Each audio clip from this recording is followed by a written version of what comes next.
morning students. Today's concept is C++ streams. What is a stream? A stream is a sequence of bytes. The source stream that provides data to the program is called input stream, and the stream that receives data from the program is called output stream.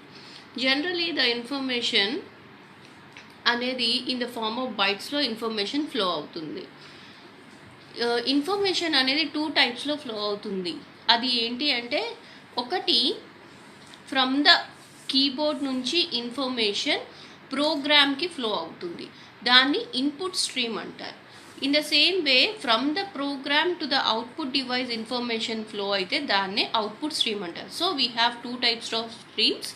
One is input stream and the other one is output stream. Input stream is used to take input from the keyboard, and output stream is used to display the output on the standard monitor.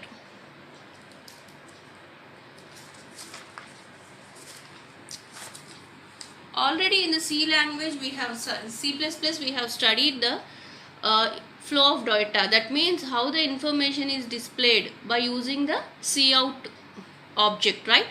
So using the cout and displayed, and we have taken information by using the cin and cout objects by using the insertion and extraction operators, right?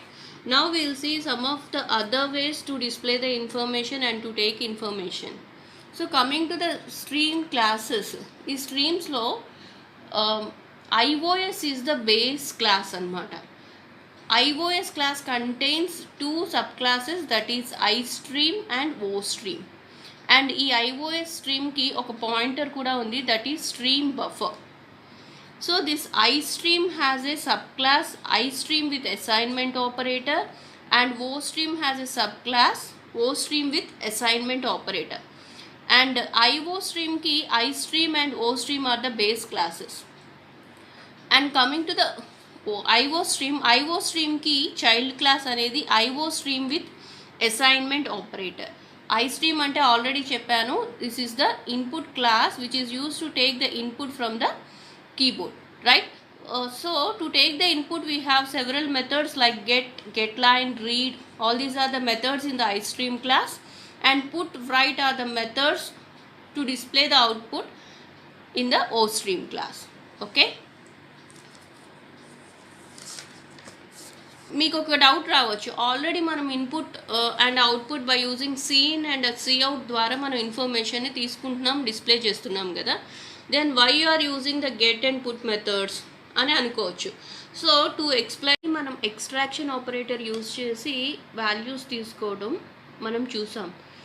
Now will see the problem with this extraction operator. Okay, ఇక్కడ నేను సీన్లో by using the extraction operator సిటీని input చేసుకుంటున్నాను. So నేను ఇప్పుడు city value new Delhi అని ఇచ్చాను అనుకోండి, I gave the value as new Delhi. Okay, and after taking the value నేను cout యూస్ చేసి ఆ వాల్యూని డిస్ప్లే చేస్తున్నా, అంటే సిటీని డిస్ప్లే చేస్తున్నా. సిటీని డిస్ప్లే చేసినప్పుడు మనకి అవుట్పుట్ ఏం రావాలి, న్యూ ఢిల్లీ అనే రావాలి. కానీ మీరు సిస్టంలో చూస్తే కనుక మనకి ఓన్లీ న్యూ అనేది మాత్రమే అవుట్పుట్లో డిస్ప్లే అవుతుంది. ఎందుకంటే ఈ ఎక్స్ట్రాక్షన్ ఆపరేటర్ ఏదైతే ఉందో అది ఎక్కడైతే వైట్ స్పేసెస్ వచ్చినా, న్యూ లైన్ క్యారెక్టర్స్ వచ్చినా అక్కడితో ఆ స్ట్రింగ్ ఎండ్ అయిపోయింది అనుకుంటుంది అనమాట. సో ఎప్పుడైతే మధ్యలో వైట్ స్పేస్ ఇవ్వడం జరిగిందో అప్పుడు ఈ న్యూని మాత్రమే స్ట్రింగ్ కింద యాక్సెప్ట్ చేయడం జరిగింది. So this is the problem with the extraction operator. ఈ ప్రాబ్లమ్ని ఓవర్కమ్ చేయడానికి మనం getLine అనే మెథడ్స్ని యూజ్ చేసి మనం ఇన్పుట్ని తీసుకుంటాం. So now we will see the get method. ఈ గెట్ అనే మెథడ్ cin అనే ఆబ్జెక్ట్లో ఉంది. The base class is iStream అనేది బేస్ క్లాస్ అనమాట వీటికి. సో iStream క్లాస్లో గెట్ అనే మెథడ్ ఉంది. Okay, this method is use to take a character from the keyboard. ఒక క్యారెక్టర్ని మాత్రం ఇన్పుట్ చేసుకోవడానికి మనం ఈ గెట్ అనే మెథడ్ని వాడతాము. So cin is the object and get is a method. Okay, so whenever I say cin.get it will take a character from the keyboard. అయితే ఈ మెథడ్ని మనం 2 టైప్స్లో మనం యూజ్ చేసుకోవచ్చు. Like here I created one character which is of type character and this is the variable name, so cin dot get within the brackets I have given c. So ఇక్కడ మనం పారామీటర్ని ఇచ్చాం, అంటే ఈ గెట్ మెథడ్కి పారామీటర్ కింద మనం వేరియబుల్ని పంపిస్తున్నాం అనమాట. సెకండ్ దాంట్లో వితౌట్ ఎనీ పారామీటర్స్, ఇక్కడ by using the assignment operator మనం అసైన్మెంట్ ఆపరేటర్ని యూజ్ చేసి సిలోకి వాల్యూ ఇవ్వటం జరిగింది. ఈ రెండు మెథడ్స్లో ఎలా అయినా మనం యూజ్ చేసుకోవచ్చు. ఏ మెథడ్ యూజ్ చేసినా which is use to get a character from the keyboard. Okay, so మనం ఇక్కడ క్యారెక్టర్ని రీడ్ చేసాం కదా, దాన్ని మనం రైట్ చేయడానికి మనకి పుట్ అనే మెథడ్ని యూజ్ చేస్తాం. ఈ పుట్ అనే మెథడ్ మనకి OStream క్లాస్లో ఉంది, and cout is the object of OStream class. So cout dot the method name is put, and here we can say the variable name.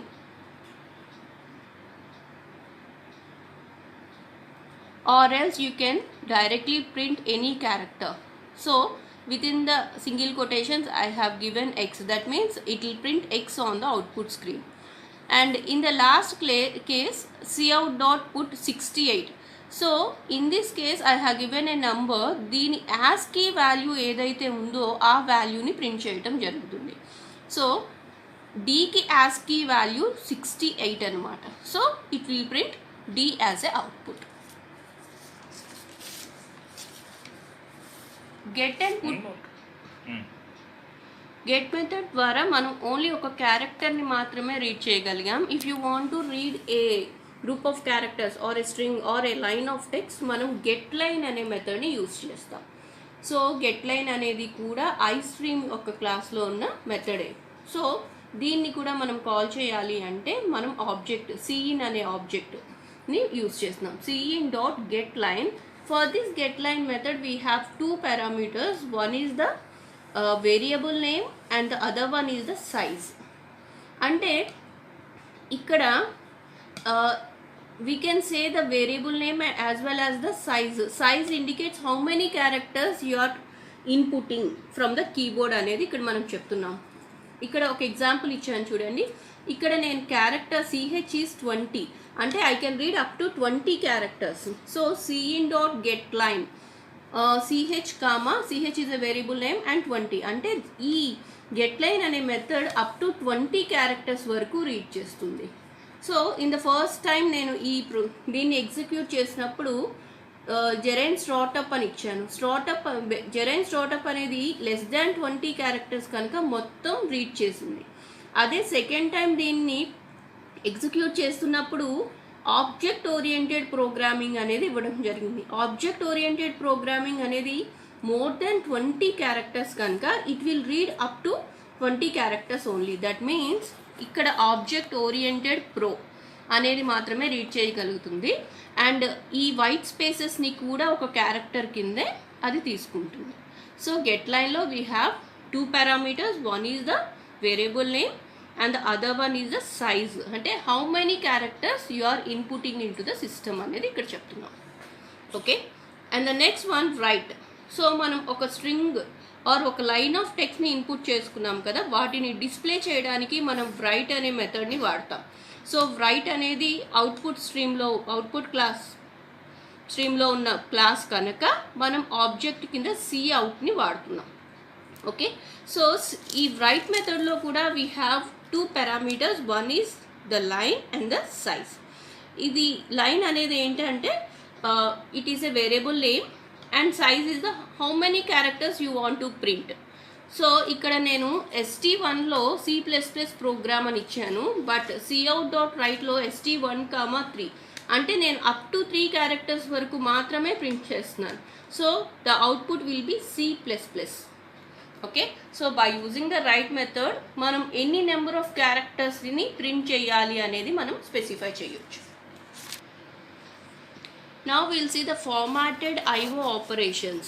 Formatted IO operations అంటే ఏంటంటే మన అవుట్పుట్ని ఒక పద్ధతి ప్రకారం ఒక ఫార్మాట్లో డిస్ప్లే చేయడానికి మనం ఈ ఫార్మాటెడ్ IO ఆపరేషన్స్ని వాడతాం. ఇప్పటి వరకు మన అవుట్పుట్ అనేది అన్ఫార్మాటెడ్లో, అంటే దానికి నచ్చినట్టుగా డిస్ప్లే చేయడం జరిగింది. ఇప్పుడు మనం అవుట్పుట్కి ఒక కొత్త లుక్ ఇవ్వాలి అంటే ఫార్మాటెడ్ ఐఓ ఆపరేషన్స్ యూస్ చేస్తాం. ఇంకా సింపుల్గా చెప్పాలి అంటే మూవీ అంతా తీసేసిన తర్వాత లాస్ట్లో ఎడిటింగ్ చేస్తాం కదా. ఎడిటింగ్ ఎందుకు చేస్తారు? మనకి ప్రజెంటేషన్ పర్ఫెక్ట్గా ఉండటానికి, రైట్? సో అలానే ఒక ప్రోగ్రామ్ మొత్తం రాసేసిన తర్వాత అవుట్పుట్ అనేది ఒక చక్కగా డిస్ప్లే చేయాలి అంటే మనం ఈ ఫార్మాటెడ్ ఐఓ ఆపరేషన్స్ని వాడతాం. ఈ ఫార్మాటెడ్ ఐఓ ఆపరేషన్స్లో మనకి 3 టైప్స్ ఉన్నాయి. ఫస్ట్ది ఏంటంటే IOS class functions and flags, రెండోది manipulators, and the third one is user defined manipulators. IOS యాక్చువల్గా ఇవన్నీ ఏం చేస్తాయి అంటే అవుట్పుట్ని ఎంత విడ్త్లో స్పెసిఫై చేయాలి, దాన్ని లెఫ్ట్ జస్టిఫై చేయాలా, రైట్ జస్టిఫై చేయాలా, దాన్ని సైంటిఫిక్ నోటేషన్లో డిస్ప్లే చేయాలా, దానికి ఒకవేళ ఫ్లోటింగ్ పాయింట్ నెంబర్ అయితే దానికి ఎన్ని ప్రెసిషన్ పాయింట్స్ వరకు మనం డిస్ప్లే చేయగలము, ఇలాంటివన్నీ కూడా మనం ఫార్మాటెడ్ ఫంక్షన్స్లో మనం చూస్తామన్నమాట. సో అందులో one of the first function is width అనేది ఎందుకు అంటే ఇచ్చిన అవుట్పుట్ అనేది ఎంత విడ్త్లో స్పెసిఫై చేయాలి అనేది ఈ విడ్త్ అనేది స్పెసిఫై చేస్తుంది. జనరల్గా మనం ఏదైనా ఒక నెంబర్ ఇచ్చినప్పుడు ఆ నెంబర్స్ అన్నీ కూడా మనకి లెఫ్ట్ జస్టిఫైలోనే కనిపిస్తాయి. అంటే సపోజ్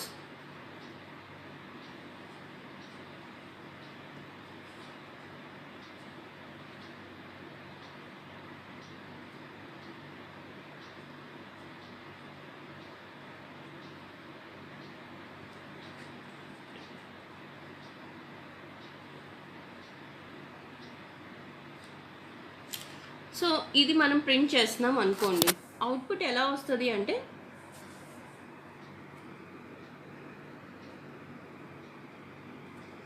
అవుట్పుట్ ఇలా ప్రింట్ అవుతుంది. అంటే ఒక ఫార్మాట్ లేకుండా ప్రతిదీ కూడా లెఫ్ట్ సైడే జస్టిఫై అవుతూ కనిపిస్తుంది. సో ఇలా కాకుండా మనకి అవుట్పుట్ నీట్గా కావాలి అంటే మనం విడ్త్ని స్పెసిఫై చేసుకోవాలి.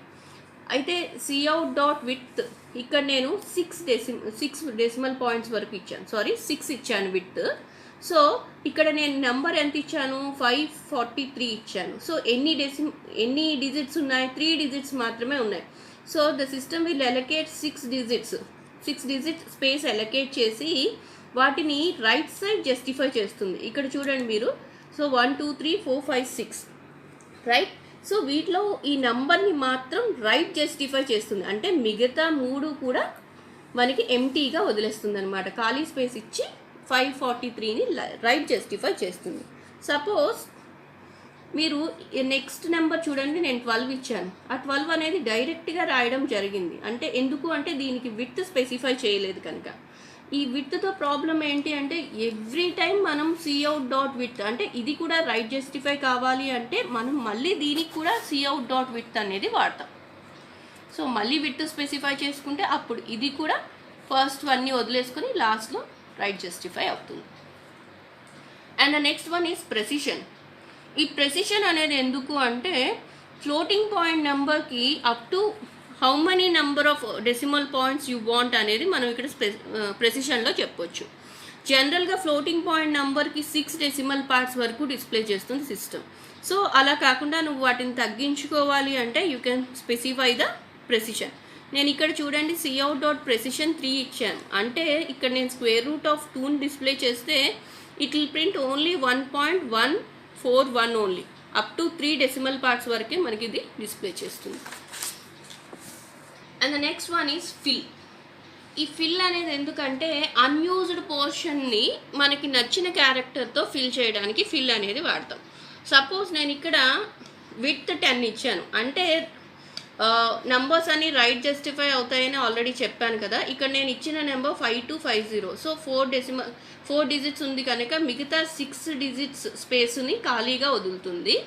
సో నేను ఆ ప్లేస్లో దేంతో ఫిల్ చేయమంటున్నాను అంటే యాస్ట్రిక్. సో ఫస్ట్ 6 ప్లేసెస్లో ఇది యాస్ట్రిక్ డిస్ప్లే చేసిన తరువాత నంబర్ని డిస్ప్లే చేస్తుంది. ఓకే. సో ఏదైతే ఖాళీగా ఎంటీ స్పేస్ ఉందో దాన్ని మనకి నచ్చిన క్యారెక్టర్తో ఫిల్ చేసుకోవచ్చు. నెక్స్ట్ది సెట్ఎఫ్. సెట్ఎఫ్ అనేది ఎందుకు అంటే ఫీల్డ్స్ని సెట్ చేయడానికి, ఫ్లాగ్స్ని సెట్ చేయడానికి. ఫ్లాగ్స్ అంటే మనకి ఇందులో 2 ఆర్గ్యుమెంట్స్ ఉంటాయి, argv1 అండ్ argv2. argv1 అనేది formatting the flags define in the IOS class, రెండోదేమో గ్రూప్. అంటే మనకి ఇక్కడ అవుట్పుట్ అనేది లెఫ్ట్ సైడ్ డిస్ప్లే అవ్వాలా, రైట్ సైడ్ డిస్ప్లే అవ్వాలా, లేదు మిడిల్లో డిస్ప్లే అవ్వాలా, లేదు సైంటిఫిక్ నోటేషన్లో డిస్ప్లే అవ్వాలా, అలానే మనం decimal number system, octal number system, hexadecimal number system, ఇలా డిఫరెంట్ నెంబర్ సిస్టమ్స్ని వాడుతూ ఉంటాం. సో మీకు ఏ ఫార్మాట్లో అవుట్పుట్ డిస్ప్లే అవ్వాలి అనేది బై యూజింగ్ ద సెటప్ మనం చేసుకోవచ్చు అనమాట. యాక్చువల్గా ఇందులో ఆర్గ్యుమెంట్ 2లో మనకి 3 టైప్స్ ఉంటాయి. అదేంటంటే అడ్జస్టబుల్ ఫీల్డ్, ఇంకొకటి ఫ్లోట్ ఫీల్డ్, ఇంకొకటి బేస్ ఫీల్డ్. ఈ అడ్జస్ట్ ఫీల్డ్ అనేది ఎందుకు అంటే అది మనకి ఇచ్చిన వాల్యూ లెఫ్ట్ సైడ్ జస్టిఫై అవ్వాలా, రైట్ సైడ్ జస్టిఫై అవ్వాలా, లేదు అంటే మిడిల్లో జస్టిఫై అవ్వాలా అనేది అడ్జస్ట్ ఫీల్డ్లోకి వస్తుందన్నమాట. అదే మనం సైంటిఫిక్ నోటేషన్లో వాల్యూ ఇస్తే కనుక దాన్ని ఎక్స్పోనెన్షియల్ ఫామ్లో డిస్ప్లే చేయాలి అంటే అప్పుడు మనం ఫ్లోట్ ఫీల్డ్ని వాడతాం. అదే ఇచ్చిన నెంబరు ఆక్టాడెసిమల్ కానీ, డెసిమల్ కానీ, హెక్సా కానీ వాడితే అప్పుడు మనం బేస్ ఫీల్డ్ని వాడతాం అన్నమాట. ఇక నేను ఒక ఎగ్జాంపుల్ చూపించాను చూడండి. సో ఇక్కడ ఐఓఎస్ లెఫ్ట్ సైడ్ అంటే ఇచ్చిన క్యారెక్టర్స్ అన్నీ కూడా లెఫ్ట్ సైడ్ జస్టిఫై చేయమంటున్నాను. ఇది ఏ ఫీల్డ్కి సంబంధించింది? అడ్జస్ట్ ఫీల్డ్కి సంబంధించింది. సో ఫస్ట్ మనం ఎటువైపు అనేది చెప్తాం అండ్ దాని ఫీల్డ్ కూడా మెన్షన్ చేస్తాం. ఇంకా సెకండ్ ఎగ్జాంపుల్లో నాకు సైంటిఫిక్ నోటేషన్లో కావాలి. సో సైంటిఫిక్ నోటేషన్ అనేది ఫ్లోట్ ఫీల్డ్కి సంబంధించింది. ఓకే, ఇక్కడ చూడండి, నేను cout.fill క్యారెక్టర్ ఆస్ట్రిక్తో ఫిల్ చేశాను. ఇచ్చిన వాల్యూస్ని లెఫ్ట్ సైడ్ జస్టిఫై చేయమంటున్నాను అండ్ అడ్జస్టబుల్ ఫీల్డ్లోకి సంబంధించింది అది. సో 15 మనకి విడ్త్ ఏమో 15 కింద స్పెసిఫై చేశాను. 15 కింద స్పెసిఫై చేశాను అండ్ ఇక్కడ వాల్యూ ఏమి ఇచ్చాను? టేబుల్ ఇచ్చాను. సో ఇది లెఫ్ట్ సైడ్ కనుక టేబుల్ అనేది ప్రింట్ చేసి మిగతా క్యారెక్టర్స్ అన్నీ కూడా ఆస్ట్రిక్తో ఫిల్ చేస్తుంది. ఓకే, ఇంకొక ఎగ్జాంపుల్ చూడండి. నేను ఇందాకట్లానే cout.fill ఆస్ట్రిక్ ఇచ్చాను అంటే ఎంటీగా ఉన్నవన్నీ ఆస్ట్రిక్తో ఫిల్ అవుతుంది. ఇది ఫ్లోటింగ్ పాయింట్ కనుక ప్రెసిషన్ 3 ఇచ్చాను అంటే అప్ టు 3 డెసిమల్ పార్ట్స్ వరకే ప్రింట్ చేయమంటున్నాను. అండ్ ఇక్కడ నేను ఇంటర్నల్ ఫీల్డ్ ఇచ్చాను. ఇంటర్నల్ ఫీల్డ్ అంటే ఏంటంటే left justify, right justify and middle అనేది చూసుకొని మొత్తం ఉన్న స్పేస్ మొత్తం ఆక్యుపై చేసేలాగా ఇంటర్నల్ ఫీల్డ్ వర్క్ చేస్తుంది అనమాట. అది అడ్జస్ట్ ఫీల్డ్కి సంబంధించింది. ఓకే, ఇక్కడ సైంటిఫిక్ నోటేషన్లో కావాలి నాకు వాల్యూని. సో అందుకనే నేను ఫ్లోట్ ఫీల్డ్ని వాడాను.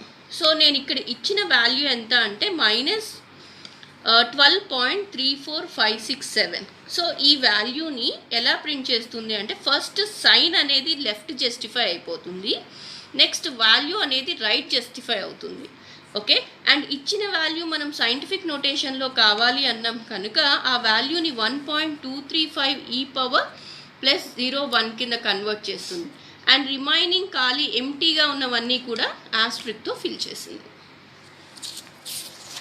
And the next concept is manipulators. Manipulators are used to manipulate the output format. అంటే మనం ఇందాక యూజ్ చేసినవే ఇంకొంచెం ఈజీగా యూజ్ చేయాలి అనుకుంటే, ఇంకొంచెం ఈజీగా వాడాలి అనుకుంటే మనం మ్యానిపులేటర్స్ని వాడతామన్నమాట. అక్కడ మనం విత్ అనే ఫంక్షన్ యూజ్ చేసి మనం విత్ని స్పెసిఫై చేస్తున్నాం కదా. ఇన్ ద సేమ్ వే మ్యానిపులేటర్లో వీ హ్యావ్ సెట్ డబ్ల్యూ అనేది వాడతాం. రెండు వర్కింగ్ కండిషన్స్ రెండు సేమే, బట్ ఇక్కడ సెట్ డబ్ల్యూ అనేది వాడటం వల్ల మనకి కొంచెం ప్రోగ్రామ్ అనేది ఈజీగా ఎగ్జిక్యూట్ అవుతుంది. అండ్ సెట్ ప్రెసిషన్, అక్కడ ప్రెసిషన్ అనేది వాడాము, ఇక్కడ సెట్ ప్రెసిషన్. ఇది కూడా ఫ్లోటింగ్ పాయింట్ వాల్యూస్ ఎంత ప్రెసిషన్ కావాలి అని మనం తెలుసుకోవటం, డిస్ప్లే చేయడానికి. సెట్ ఫిల్, ఏవైతే ఎంటీ క్యారెక్టర్స్ ఉన్నాయో వాటిని ఫిల్ చేయడం, మనకి నచ్చిన క్యారెక్టర్తో ఫిల్ చేసుకోవడానికి సెట్ ఫిల్. అక్కడ ఫిల్ వాడాం, ఇక్కడ సెట్ ఫిల్ వాడుతున్నాం. అలానే ఇందాక ఫ్లాగ్స్ చూసాం కదా, ఆ ఫ్లాగ్స్ని సెట్ చేయడానికి సెట్ ఫ్లాగ్స్, సెట్ ఐఓఎస్ ఫ్లాగ్స్ని వాడతాం. అదే ఫ్లాగ్స్ని రీసెట్ చేయడానికి, అంటే మనకు వద్దు అనుకుంటే వాటిని రీసెట్ చేయడానికి రీసెట్ ఐఓఎస్ ఫ్లాగ్స్ని మనం వాడుతున్నాం. అండ్ మనకి బాగా తెలిసినది manipulator end line. End line ఏం చేస్తుంది? Which moves cursor to the next line, right? So ఇది మనకి మ్యానిపులేటర్ అని తెలియకపోయినా మీరు చాలాసార్లు ఇది వాడే ఉంటారు. So let's see the example. Cout set W of with 10 ఇచ్చాను. సో మనం ఎన్ని క్యారెక్టర్స్, ఎన్ని నెంబర్స్ని, ఎన్ని డిజిట్స్ని ఇచ్చాము అంటే 5 డిజిట్స్ ఇచ్చాం. మిగతా 5 డిజిట్స్ అన్నీ కూడా ఎంటీగా వదిలేసి అన్నీ కూడా రైట్ జస్టిఫై చేసేసింది. ఓకే. అండ్ ఇక్కడ ప్రెసిషన్ 2 ఇచ్చాను. ఫ్లోటింగ్ పాయింట్ వాల్యూ 1.2345 ఇస్తే ప్రెసిషన్ 2 ఇవ్వటం వల్ల it will display 1.23 only. Okay. And ఇక్కడ ప్రెసిషన్ 4 ఇచ్చి √2 అన్నాను. √2 అప్ టు 4 డెసిమల్ పాయింట్స్ వరకు డిస్ప్లే చేస్తుంది అనమాట. ఇన్ ద లాస్ట్ కేస్లో √3ని సైంటిఫిక్ నోటేషన్లో అంటే ఎక్స్పోనెన్షియల్ ఫామ్లో డిస్ప్లే చేయడానికి ఇది యూజ్ అవుతుంది. ఓకే. సో ఈ మ్యానిపులేటర్స్ ఏవైతే ఉన్నాయో వాటిని మనం కూడా కొత్తగా క్రియేట్ చేసుకోవచ్చు. అంటే apart from set W, set precision, set iOS flags, ఇవన్నీ కూడా ప్రీ డిఫైన్డ్ మ్యానిపులేటర్స్. అలా కాకుండా మీరు కొత్తగా ఏదైనా మ్యానిపులేటర్ క్రియేట్ చేసుకోవాలి అనుకుంటే we can use the user defined manipulators. So user defined manipulators ఎలా రాస్తాము అంటే actually this is the ostream object అనమాట. అండ్ యాంపర్సెంట్ వాడి మనం ఇక్కడ మ్యానిపులేటర్ నేమ్ని స్పెసిఫై చేసుకోవాలి. And with in the brackets మనం ఓస్ట్రీమ్ అనేది అండ్ దాని యొక్క ఆబ్జెక్ట్ని మనం అవుట్పుట్ కింద స్పెసిఫై చేస్తాం. సో ఈ లోపల మనం ఏదైనా మ్యానిపులేటర్ రాసుకుంటాం అనమాట. And at the end we have to return this output.